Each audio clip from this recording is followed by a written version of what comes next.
Cesar Chavez bad, Dolores Huerta good. Got it. But wait, what about the farm workers?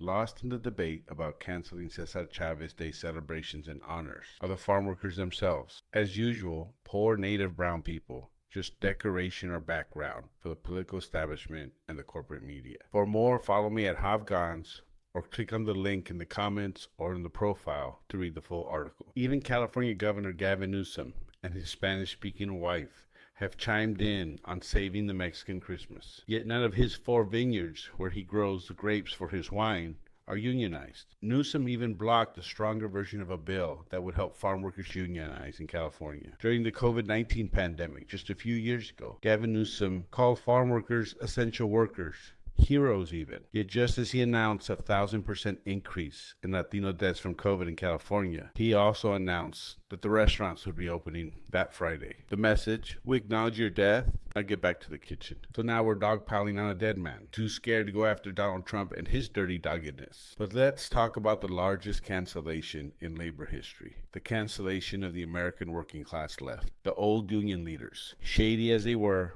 won good union contracts. They organized workers. They built the American working class that had only one parent working, bought cars cash, owned a home, went on vacations, had great pensions, and paid for their children to go to college. When the bosses started hiring thugs like Pinkerton, guards to break strikes and beat up workers, the unions turned to their pals in the neighborhood, many with mob ties. And for decades, mob figures took shelter in labor unions and, for sure, skimmed a little bit off the top. But as a way to get back the gains of the workers, the bosses magically got a bunch of guys and gals to get into the labor movement from the outside. By the 70s, union democracy movements started running across the country, started canceling union leadership for misdeeds and misbehavior and even theft. They were running the mob out of labor. By the 80s, federal prosecutor Rudy Giuliani was locking up labor leaders for decades for racketeering. By the 90s, many unions shifted from rank-and-file leadership to college-educated outsiders. Well-intentioned, but still liberal yuppies looking for a good-paying job. And they changed the tactics. From strikes to rallies with 20-foot puppets, street closures and press releases. They went from strikes and workplace action to street closures, 20-foot puppets, and press releases. It was a shift from uniting workers that took action together to building public pressure, whatever the fuck that means. These college-educated outsiders soon traded concrete wage wins for building membership, which they called density. And from contract goals in your pocketbook to fighting for social justice, whatever the fuck that means. Cesar Chavez was one of those.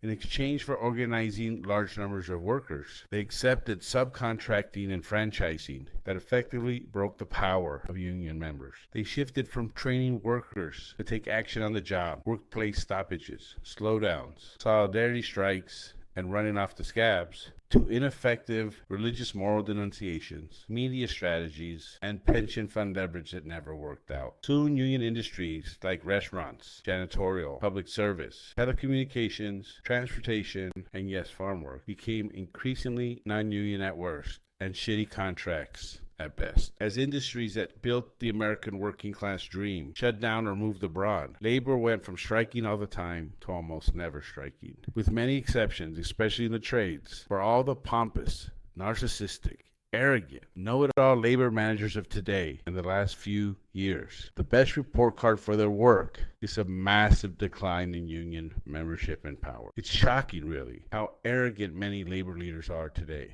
having reigned during a period of massive defeat. Today's American labor movement, frankly once nicknamed the AFL-CIO, fails to challenge the low-wage economy that replaced the greatest generation of union jobs. Think about it. While Cesar Chavez fought for penny wage increases in the Central Valley, union leaders in Chile who stood up to Pinochet's dictatorship were being thrown off helicopters into the ocean. While service unions in metropolitan liberal cities blocked traffic, longshoremen across the globe, including the United States, refused to ship arms to apartheid South Africa and genocidal El Salvador. Think about it. Today's band of union leadership, academic institution, an array of NGOs, and even get the government to enforce basic wage and hour law. Farm workers today still have trouble getting bathroom breaks and water. But here we are, dogpiling on Cesar Chavez, deservedly, while Trump's victims, then and now, can't seem to get our attention in the same way. Fine, but let's at least do right by the farm workers. Double their wages, ban harmful pesticides,